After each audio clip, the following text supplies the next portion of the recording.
Microcity, c'est un centre de recherche qui est situé au cœur de la ville de Neuchâtel, au milieu du tissu urbain. C'est un bâtiment important, il fait plus de 14 000 m² et il regroupe plus de 10 laboratoires de l'EPFL ainsi que NEOD, un parc scientifique.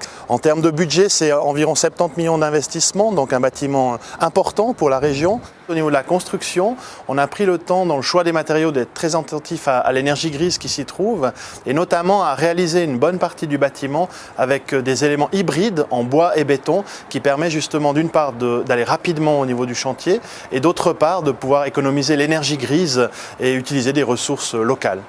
Comme son nom l'indique, Microcity a été conçu comme une petite ville. C'est donc une série de plateformes sur lesquelles on trouve des places, des rues, des avenues qui permettent d'une part d'avoir des lieux d'échange dans le bâtiment et d'autre part de distribuer différentes fonctions. À l'intérieur, au niveau de l'expression du bâtiment, on s'est un peu inspiré des circuits intégrés en traitant finalement chaque composant de ces plateformes de manière spécifique, les volumes de fonctions en blanc et puis avec des touches de couleur dans les cages d'escalier ou dans le mobilier qui permettent de se repérer dans le bâtiment.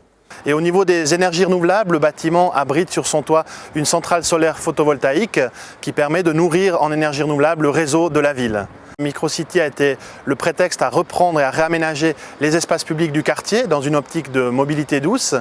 Microcity utilise l'eau du lac et la différence de température de celle-ci pour rafraîchir de manière écologique non seulement Microcity, mais aussi des bâtiments voisins importants comme l'hôpital de la ville, le stade ou encore le XEM avoisinant.